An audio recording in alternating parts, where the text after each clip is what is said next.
le coach, Danny Dubé. Salut. Comment tu vas, Danny? Hey, on a de l'ouvrage, hein? Oh là là, je vais très bien. On a de l'ouvrage. Ben, allons-y d'entrée de jeu. J'avais hâte, là. Je me disais, tabarouette, ce soir, pas loin de sortir le tableau, faire des X puis des O, et j'adorerais ça. On part avec le premier trio. Oui. Ben écoute, moi, je voulais te parler de la longueur des présences. Tu gagnes pas avec des présences d'une minute en série d'après-saison. On peut essayer de défendre nos joueurs. Je comprends, Martin Saint-Louis se fait interroger aujourd'hui là-dessus. Il dit non, on ne peut pas les empêcher ou je ne peux pas me plaindre de leur détermination, leur désir de vouloir faire la différence, etc. Mais il y a une façon de faire. Et regarde, j'ai sorti les meilleurs joueurs des deux équipes. Là. Premier trio, première paire de défenseurs. Alors, tu regardes le temps de jeu, c'est 1 minute 5, 1 minute 6. L'autre bord, 52 secondes. Je te le dis, là, lorsque tu as 20 présences dans un match, ça finit par ça pèse. être dans tes jambes. Ben oui. C'est dans tes jambes. En troisième période, là, oui, on a eu des longues présences. Mais est-ce qu'on a été vraiment menaçant? La réponse, c'est pas assez. Pas assez. Ben Alors, oui. moi, je pense que les présences, là, je sais pas qu'est-ce que toi t'en penses, mais des fois, tu regardes des jeux, tu te dis, comment ça qu'il a manqué ce jeu-là? Il a perdu une bagarre le long de la rampe, il a pris une mauvaise décision, il s'est débarrassé de la rondelle.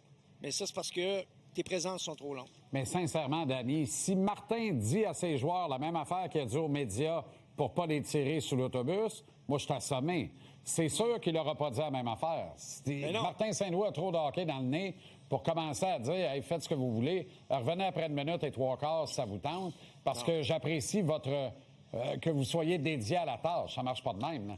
Tu as tellement raison. On pourrait parler, on pourrait amener un doc qui parlerait de l'acide lactique. Ces Ferrari-là ne sont pas entraînés pour s'épuiser de présence de 10 à 20 secondes de trop à chaque fois dans le cours d'un match. Ça n'a pas de sens. Je rappelle aux gens, le tableau que tu as préparé, là, c'est le temps moyen par présence sur la glace. Ça n'a aucun sens. C'est pas c'est le plus long chiffre de la veillée. Là. C'est si tu as eu 23 présences dans la veillée, ils ont duré 1 minute 6 en moyenne. Bien, voyons donc. Voyons donc. C'est clair. Puis, tu sais, une des choses qui produit ça, je vais continuer, c'est qu'on a perdu la bagarre de la zone neutre. Okay? La bagarre de la zone neutre allonge les présences. J'explique comment ça se passe.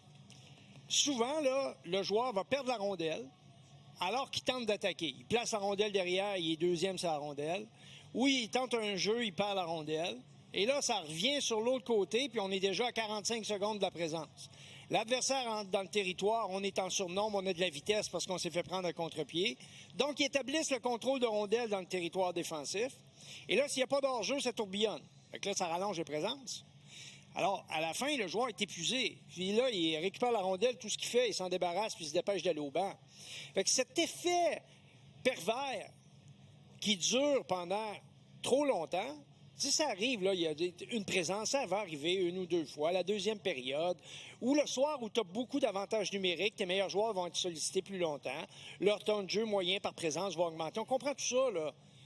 Mais l'autre soir, 3 avantages numériques, les Sabres de Buffalo. On va y revenir d'ailleurs aux désavantages dans quelques instants. Puis tu gaspilles de l'énergie qui est dévolue à créer de l'offensive alors que tu cours après ta queue puis après l'adversaire en territoire défensif, toi, un premier trio.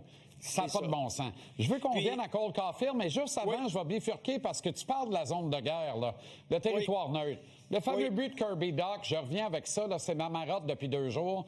Pression en repli de Zachary Bolduc, vole une rondelle dans la zone de guerre, repère Dach, attire un défenseur en obliquant vers le filet à pleine vitesse. Ça laisse une bataille à 1 contre 1 à Dach et un gardien Lyon qui dit « une palette de libre à ma droite ». Regardez ça, là. Regardez comment c'est beau.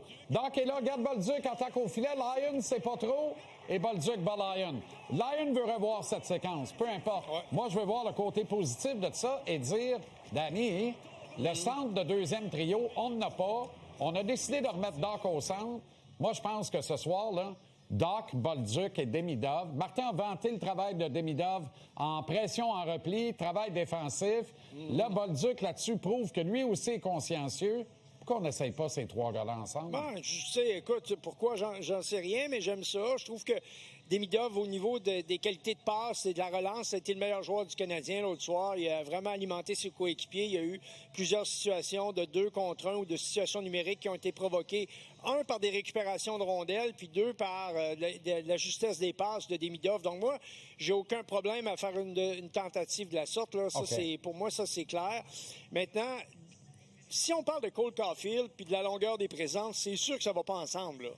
Non, ça, c'est un joueur de plus petite stature, donc il doit être toujours optimal. Le gros joueur, des fois, là, juste son poids va faire la différence dans une bagarre à 1 contre 1. Dans le cas de Cole, c'est pas ça du tout. Mais moi, ce que je veux te parler... Oui, dis-moi, Cole, là, est-ce que tu veux m'expliquer comment on doit l'aider à se retrouver ou tu veux m'expliquer qu'est-ce que lui doit faire pour se retrouver? Parce qu'il y a quand même une nuance, là.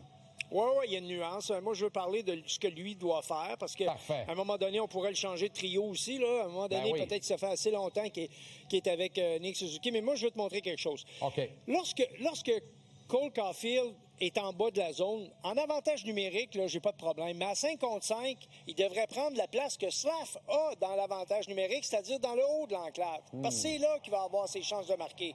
Moi, je pense que Cole Caulfield, il est à son meilleur, là. Lorsqu'il est dans le haut de l'enclave. Là, il n'y a pas de confiance. Il lance dans la bedaine du gardien, mais ça va finir par finir, là. Mais l'important, c'est qu'il soit dans les zones ouvertes et sur la petite glace. Parce que s'il joue sur la grande glace, il est constamment isolé. Là. Comme là, écoute, sur la séquence, là, Timmins n'a même pas besoin de se casser la tête. Il est à côté. Il n'y a pas de danger. Il y a 4 bleus qui font un corridor pour la rondelle, puis le goaler au bout. Voyons donc. Exact. Mais le tir, c'est le 13 qu'il faut qu'il prenne, puis c'est le 20 qu'il faut qu'il soit en avant du... Fait que ça, pour moi, c'est indéniable. Si tu joues sur la petite glace, tu as plus de chances de marquer. Et si tu joues sur la grande glace le long des rampes, habituellement, c'est parce que tu as de la détermination et tu as du poids, ce qui est le cas de Slafkovský. OK, 15 secondes, désavantage numérique. Qu'est-ce qui n'a pas été? 10 secondes. Les 10 secondes. Quand tu récupères les rondelles, c'est aussi important que de bloquer les rondelles. Récupérer les rondelles et dégager ton territoire, là, c'est le pain et le beurre des joueurs qui sont dans cette situation-là. Bingo. Les deux buts des Sabres, c'est sur des revirements, c'est-à-dire ce qu'on appelle les clear-out, les dégagements ratés. Matheson sur le but de Byron, ça illustre à merveille. Exactement. Bonne soirée. On nous bouscule encore. Oui, c'est terrible. Il paraît que tu as d'autres affectations. Toujours un plaisir, mon ami. Bonne soirée, bon match, Danny. Salut. Bye.